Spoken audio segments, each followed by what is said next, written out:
Hello and welcome to AltheaSuite. Today I'm going to talk about receiving deposits in an order. So to get started, I'm going to go into my orders. And just as an example, I'm going to create a new order. When we're creating this order, we need to choose a customer. So I'm going to choose this customer, Jimi Hendrix. So come over here, I'm going to choose to ship these items to my customer using our shipping address. So we're shipping to South Massachusetts Street in Seattle. So it's grabbing our Seattle sales tax. And then we just need simply add an item. I'm going to go and use a refrigerator. So WRS 3255. Once we get our model that we want to choose, we're going to select that. I'm going to choose the warranty for now. We're going to press OK. If I scroll to the right, I can see that this item sales price is $1,200. Now, to receive a deposit, we obviously need to have an item in there with a desired amount. So here's our subtotal. There's our potential taxes. And then here's our total amount. So we want to receive a deposit against this total amount so we can reduce some of our pending amount down a little bit. So technically speaking, if I were to save this order, if I were to convert the order, the customer will owe me $1,400. But maybe they want to receive a deposit with me. So we need to hit that button to receive a deposit. So receiving a deposit on order number 50, and this is the customer that's giving us a deposit. We need to do this in terms of a percentage. So maybe half down, or maybe we require full payment, in which case we'll do 100%. And then you need to choose on how the customers be giving you the money. So are they going to give you the cash, or are they going to give you a card payment, or maybe they're going to write you a check? So I have this check payment mode. Let's say we'll use this one, for example. So we're going to put a check down. We see a lot of people put their check numbers here. So check number 1234, whatever the check number is. And then this will save this deposit as a check payment. And then once we hit that save button, it'll get attached to our little deposit section down here on the order. You also have more options after we create this order. So let me do that. I'll hit that create button. Here it's just prompt me to add the serial number if we have it. So if we did have a serial number and we didn't want to sign it here, we could at this point, but it's perfectly fine to save this with a blank serial number. Now that we have the order number 50 over there, it's for Jimi Hendrix still. Let's say that we need to make some adjustments on our deposit. So what we can do is go to the context menu. And up at the top, we have this receive deposit button. So once we click this, this will kind of put our order into a view mode, but it's a receive deposit mode. And what we'll need to do is scroll all the way down to our deposit section. Now you can see there's some extra buttons over here. So if we made a mistake and the customer doesn't want to use the deposit on this order, we can move the deposit to the customer's account. So if I click this button right over here, it's going to ask us how much of the money do we want to put on the advanced amount of Jimi Hendrix. So this could be the full amount of 1410.26, or it could be a portion of it. So maybe $1,000, and then that'll leave us 410.26 to be able to use towards this order.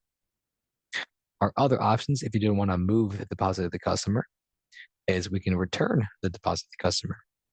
So if we click this button right here to return the deposit to the customer, it's going to ask you on which payment mode do you want to return that 1410.26 to the customer. Do you want to give him cash? This will pull from your cash drawers. Do we want to put that on a card? So we can say that we return them back on the money on his card, or maybe we're going to write them a check ourselves. So we can give them back another check that way. So we can do it that way. The other option over here is going back to the context menu, and we actually do have the option to delete deposits. So if this was a total mistake and we actually didn't need to take any deposit, we can just outright get rid of that, and that money will go back. We also have a third option to return deposit. This return deposit button over here is only going to return the deposit however it was entered in. So it got entered in a check payment. So for now, if I hit check deposit over there, it's going to ask us how much we want to return. So maybe use the full 1410.26, and that will get it returned back however it came in, which would be this check payment type right here too. Now, there might be some scenarios where maybe we've added on this order after we've taken a deposit. So I'm going to cross this out. I'm going to go to my context menu. I'm going to come over here and modify my order. And I'm in the modify mode. I'm going to simply add another item. Maybe the customer neglected to add another item that he wanted on there originally. So I'm just going to add this hood element that I have, UXT 5230. So I'm going to add this hood onto here. It's going to ask me for some warranties. I say no warranty for now. So now what this is going to do, it's going to add an additional $428.99 onto this order. So now if I scroll down, you can see that we have a total amount of 1,800. We have our original deposit amount of 1410.26, but now since we've added that extra hood, now it's increased us to a 473. So now what we could do is we can save this order and update this. Now we have a selection of 2 different models to add serial numbers for, but I'm going to go ahead and save, continue. But now we want a customer to be able to give us a second deposit to cover the hood. So what we can do is go to the context menu, then we're going to go to that same receive deposit button over there. This is the button that you want to choose if you need to either delete a deposit or to adjust a deposit or to add another deposit, which I'm about to do now.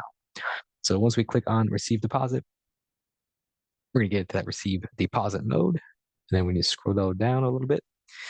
Now we're going to hit this receive deposit button. So we still have a pending amount of $473.39. So once I hit that receive deposit, again, it's going to ask us, do you want to receive half of it? Do we want to receive 100% of it? If that's the case, click out of it. Now we want to collect the money. So maybe this was a second check. Our first check was check number 1234. So maybe I'll do another check number. It's 0987. Now that we have a $0 pending amount, we're able to save this deposit. So now we have 2 different deposits on this order. We have a deposit that we took moments ago at 252, and then we just took another deposit that just happened recently there. So now that we have a total available amount of 1883, we haven't used any of it. It's still hanging around in our deposit bucket. The deposit will be able to get used once you convert this order into the sales invoice, and then the deposit payment mode will be able to be selected, and then you can use up that deposit amount to clear out this order. So that's deposits and orders. That's how to be able to update them. Thank you.